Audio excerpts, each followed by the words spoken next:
Hello everyone, welcome back to enlightenment. Last class में हम discuss कर चुके हैं आपकी स्ट्रक्चरलिज्म की थ्योरी, संरचनावाद की थ्योरी, जो स्कूल ऑफ स्ट्रक्चरलिज्म है उसको डिस्कस किया था। अब उसी के ही अपोज में एक और थॉट आया, वो था फंक्शनलिज्म। आज हम डिस्कस करेंगे फंक्शनलिज्म। तो मैं डॉक्टर अनीता आज आपके साथ डिस्कस करूंगी फंक्शनलिज्म, स्कूल ऑफ फंक्शनलिज्म या thought of functionalism in psychology. और अब हम बात करते हैं फंक्शनलिज्म की। The school of functionalism was originated as a reaction to school of structuralism and it was initiated by William James, the father of American psychology. अब जो ये थॉट है, ये थॉट आया इसके स्ट्रक्चरलिज्म के रिएक्शन में। ये थॉट आया, उनका ये मानना था कि कोई भी चीज है वो उसका एक स्ट्रक्चर होता है, वो स्ट्रक्चर से एक संरचना से बनी होती है। लेकिन यहाँ पर इन्होंने इस थ्योरी को नहीं माना। इन्होंने कहा कि जो भी कोई चीज है वो किसी से बनी है, उसका कोई स्ट्रक्चर है, हमें इससे मतलब नहीं है, हमें तो उसके फंक्शन से मतलब है। जैसा कि इसके नाम से भी आपको समझ आ रहा होगा, फंक्शनिज्म यानी कि प्रकार, यानी कोई कार्य, काम करना। तो जो ये थ्योरी थी विलियम जेम्स ने दी थी और इन्होंने कहा कि जो हमारे माइंड में क्या क्या फंक्शन होते रहते हैं, उन फंक्शन को इन्होंने डिस्कस किया। और individual to the environment, environment से एक इंडिविजुअल कैसे एडजस्टमेंट करता है उसकी बात की इन्होंने। और functionalist believe that the mind and body are instinctively one though they appear as distinct elements. इन्होंने कहा कि हालांकि अलग अलग एलिमेंट होते हैं लेकिन ये मन और शरीर दोनों एक ही हैं। The mental activities are the result of the adjustment between the mind and body.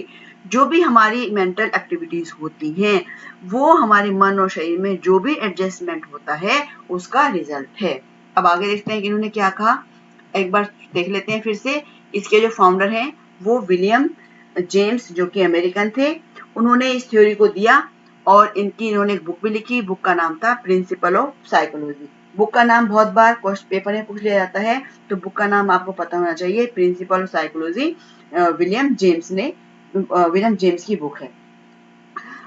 और ये जो स्कूल ऑफ थॉट है स्ट्रक्चरलिज्म का, ये अभी बताया मैंने, ये अपोज करता है किसको, जो स्ट्रक्चरलिज्म है उसकी उस थ्योरी को ये अपोज करता है। और ये उसके रिएक्शन में थ्योरी आई और इसने वुंट और टिश्नर में की जो भी ओपिनियन थी उस ओपिनियन का अपोज किया। और जो ये theory of Darwin and Spencer development has contributed to the origin of the birth of functionalism. अब इसके जो ये थ्योरी है इसको ओरिजिन के लिए देने में जो इवोल्यूशन की थ्योरी है उसका भी बहुत बड़ा यहाँ पर रोल है। क्योंकि जो इसकी ये जो बात करते हैं, इनका भी ये मानना है, डार्विन का भी मानना था कि जो चीजें हैं वो ग्रोथ होती है, उनमें वो बदलती हैं और चेंज होती रहती हैं, उनकी फंक्शनिंग होती रहती है। तो इसी तरह से जो फंक्शनिस्ट हैं उन्होंने भी वो भी इस थ्योरी से इन्फ्लुएंस थे और उन्होंने माना कि जो हमारा माइंड है वो फंक्शन करता रहता है और हमारे माइंड में लर्निंग होती रहती है, ग्रो होता रहता है। हमारा माइंड जो कुछ मतलब बहुत से नए नए काम करता है, नई नई चीजें सीखता है। हम हमेशा कुछ नया सीखते हैं, कुछ नया करते हैं। तो इस तरह से इस थ्योरी का भी बहुत इसमें कॉन्ट्रीब्यूशन है। अब इन्होंने कहा कि mind is not fix, it always change with behaviour. अब इन्होंने कहा कि जो हमारा माइंड है वो फिक्स नहीं है, कि एक ही डायरेक्शन में नहीं सोचता है, ये हमेशा बदलता रहता है। जब हमें हमारा ऑब्जेक्टिव अचीव नहीं होता तो हम क्या करते हैं, कुछ और तरह से सोचना शुरू कर देते हैं। हमारी जो माइंड की फंक्शनिंग है वो अलग हो जाती है, वो कुछ और करने लगती है। या फिर हम और प्रैक्टिस करते हैं, उसमें और प्रयास करते हैं और बात प्रैक्टिस करते करते हम उन चीजों को लर्न करते हैं। जैसे कहा भी गया है, practice make a man perfect. तो यहाँ पर इनका मानना है कि जो माइंड है वो फिक्स नहीं है, ये हमेशा चेंज होता रहता है और हमेशा इसमें कुछ ना कुछ एग्जीक्यूशन होता रहता है, इसमें एक्टिविटीज होती रहती हैं और ये कुछ नया सीखता रहता है, इसकी अपनी फंक्शनिंग होती रहती है। अब आगे देखते हैं, functionalist studies mind rather than structure. इन्होंने जो है माइंड के फंक्शन को स्टडी किया स्ट्रक्चर की अपेक्षा। स्ट्रक्चर को स्टडी, इन्होंने कहा कि नहीं भाई हम स्ट्रक्चर को नहीं मानते हैं, कि भाई हम ये नहीं मानते हैं कि जो एलिमेंट है वो जो कोई भी वस्तु है किस किस कंपोनेंट से बनी है, किस किस एलिमेंट से बनी है, उसका स्ट्रक्चर क्या है। हमारा तो ये मानना है कि भाई कोई भी वस्तु है उस एलिमेंट से तो बनी है, लेकिन हमें ये देखना है कि उसका आखिर फंक्शन क्या है, वो काम कैसे करती है, वो किस तरह से काम करती है, हमारा तो ये देखना है उसका फंक्शन क्या है। फंक्शनिस्ट study mind as its function to adapting the individual to the environment। अब ये कह रहे हैं कि भाई हम जो हमारा माइंड है वो फंक्शन करता है बहुत सारे।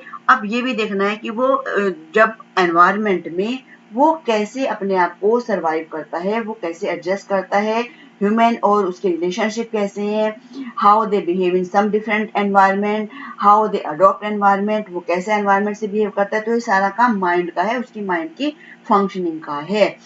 तो फंक्शन का मतलब एनवायरनमेंट को किस प्रकार से एडजस्टमेंट करना है, किस तरह से जो है माइंड एनवायरनमेंट को एडजस्ट करता है। और फंक्शनिस्ट बिलीव इन इंडिविजुअल डिफरेंस। अब ये मानते हैं कि जो इंडिविजुअल डिफरेंस हर व्यक्ति में अलग अलग, हर दो व्यक्ति कभी भी एक से नहीं हो सकते, इंडिविजुअल डिफरेंस होता है। हमारी जो साइकोलॉजी है वो इसी पर ही बेस्ड है कि इंडिविजुअल डिफरेंस है। तभी हम आज इंक्लूसिव एजुकेशन की बात करते हैं कि इंक्लूसिव एजुकेशन दी जानी चाहिए और बच्चे की डिफरेंट नीड्स को ध्यान में रखकर एजुकेशन देनी चाहिए। जो हमारी पॉलिसी बनती है उनमें भी इंडिविजुअल डिफरेंस की बात हमेशा से की जाती है। Functionalists were especially interested in education and applied psychology। अब जो फंक्शनिस्ट हैं उन्होंने एजुकेशन पर बहुत काम किया, उसमें एजुकेशन के लिए और अप्लाइड साइकोलॉजी के लिए। अब देख लेते हैं कि इसका फंक्शन क्या है, रोल क्या है इसका। Function is more important rather than element. ये इसकी जो पूरी थ्योरी है वो इसी पर ही बेस्ड है, जैसे कि अभी ऊपर ही बताया है कि इन्होंने कहा कि वस्तु किस एलिमेंट से मिलकर बनी है, किस कंपोनेंट से मिलकर बनी है, हमें इससे कोई भी मतलब नहीं है, हमें तो मतलब है उसके फंक्शन से। जैसे कि मान लीजिए ये एक मोबाइल है, तो उस मोबाइल का उन्हें इस स्ट्रक्चर से मतलब नहीं है, क्या स्ट्रक्चर है उनका मतलब है। मान लीजिए स्ट्रक्चर तो बहुत अच्छा है लेकिन उसकी फंक्शनिंग अच्छी नहीं है, वो काम अच्छा नहीं कर रहा, मोबाइल की स्पीड अच्छी नहीं है, उसमें टावर वो कैच नहीं कर पाता है। तो यहाँ फंक्शनिंग की बात है कि जो हमारा मोबाइल है उसका कैमरा कितनी अच्छी क्वालिटी का है, वो कैसा काम कर रहा है, और कॉलिंग करना उसका एक काम है। तो मतलब यह है कि हमें जो मटेरियल यूज हुआ है इसको बताना कि वस्तु का जो क्या उसकी क्या इम्पोर्टेंस है, उसके स्ट्रक्चर से मतलब नहीं है, ये देखना है कि उसका फंक्शन क्या है। इसमें स्ट्रक्चरिस्ट की बात करते हैं, लेकिन जो स्ट्रक्चरिस्ट है स्ट्रक्चरिज्म है, संरचनावाद है, वो ये तो बात करता है कि भाई ये जो वस्तु कैसे बनी है, लेकिन वो उसके कहीं भी फंक्शन की बात नहीं करता, वो इसके फंक्शन को इग्नोर करता है।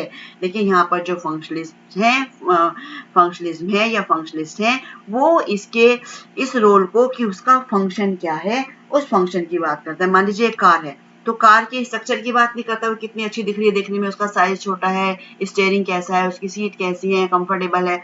वो तो ये बात करता है कि भाई वो कैसे चल रही है, उसकी स्मूथ चलने में है या नहीं है, वो उसकी स्पीड कैसी जा रही है, उसमें गियर कैसे लगने का काम कर रहा है, तो वो सब इसकी बात करता है। अब देख लेते हैं सम अदर फंक्शनलिस्ट थिंकर्स कौन कौन से हैं। जॉन डीवी हैं, जेम्स रोलैंड है, Rowland Angell and Harvey Carr. ये भी इन्होंने भी इस थ्योरी को आगे बढ़ाया और इसमें अपना कंट्रीब्यूशन दिया। John Dewey is another contributor of functionalist. He is the follower of William James. ये विलियम जेम्स के फॉलोअर्स थे और इन्होंने कहा, बहुत बड़ी बात इन्होंने कही, stimulus response relationship is not an atomic. इन्होंने कहा कि जो स्टिमुलस रिस्पॉन्स का रिलेशनशिप है वो ऑटोमेटिक नहीं है, वो डिपेंड करता है हमारे गोल पर। जब हम अपना गोल सेट कर लेते हैं उसी गोल के अकॉर्डिंग ही हम अपना रिस्पॉन्स करते हैं। स्टिमुलस रिस्पॉन्स आपने यदि उसकी थ्योरी पढ़ी होगी, पेवलोव की थ्योरी, उस थ्योरी में बताया गया है कि जो वो डॉगी है उसको बंधा हुआ होता है और बाहर भोजन रखा होता है, खाना रखा है, फूड रखा है, तो फूड क्या है, स्टिमुलस है।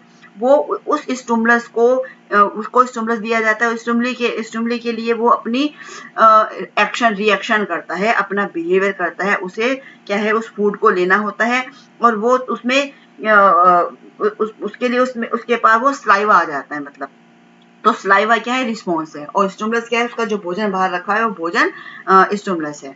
तो उन्होंने क्यों, उसका क्या गोल क्या है, भोजन को लेना है ना, तो इसलिए उसके बिहेवियर में चेंज आ गया। तो यहाँ पर ये कह रहा है कि जो स्टिमुलस रिस्पॉन्स रिलेशनशिप है वो ऑटोमेटिक नहीं होता है, वो हमारे गोल को डिटरमाइन करता है। गोल के लिए ही हमारा बिहेवियर, हम अपने बिहेवियर को चेंज करते हैं। अब हमारा ऑब्जेक्टिव है कि हमें जो है 90% मार्क्स लाने हैं, तो हमारा 90% मार्क्स लाने के लिए हमारा बिहेवियर चेंज हो जाएगा। हम रात को सुबह 4 बजे उठ के पढ़ना शुरू कर देंगे और रात को हम देर से सोएंगे, अपना टाइम टेबल बना लेंगे, यानी कि हमारा जो गोल है वो हमारे बिहेवियर को सेट कर देगा। He worked on children's education syllabus, और इन्होंने चिल्ड्रंस के एजुकेशन सिलेबस पर भी जो है काम किया है। अब देख लेते हैं कि इनका डिफरेंस क्या है, दोनों का difference between structuralism and functionalism, संरचनावाद और का प्रकारवाद, दोनों में क्या डिफरेंस है। जो स्ट्रक्चरलिस्ट हैं वो बात करते हैं एलिमेंट की, लेकिन फंक्शनलिस्ट जो है वो बात करते हैं रोल ऑफ फंक्शन की। वो कहते हैं कि फंक्शन का उसका रोल क्या होगा, है ना, उसका फंक्शन क्या होगा, लेकिन यहाँ पर ये एलिमेंट की बात करते हैं। और इसका जो है एजुकेशन से कोई ऐसा बहुत ज़्यादा जो रिलेशन नहीं है, लेकिन फंक्शनलिज्म का एजुकेशन से इन्होंने बहुत ज़्यादा एजुकेशन को इन्फ्लुएंस किया है। और ये जो है जो प्रैग्मेटिज्म है उस पर जो ज़्यादा इम्फेसिस नहीं देता है, लेकिन ये थ्योरी जो है, फंक्शनल थ्योरी है, ये प्रैग्मेटिज्म की जो नेचर है उसके प्रिंसिपल को मानती है। तो इस तरह से आज हमने जाना इस थ्योरी के बारे में। अब हम नेक्स्ट वीडियो में डिस्कस करेंगे मनोविश्लेषणवाद या साइको एनालिसिस थ्योरी। और यदि आपको ये वीडियो पसंद आती है तो प्लीज लाइक कीजिए, शेयर कीजिए, और यदि आप चैनल पर न्यू व्यूअर्स हैं तो चैनल को सब्सक्राइब कीजिए और बेल आइकन के बटन को प्रेस कीजिए, जिससे कि आने वाले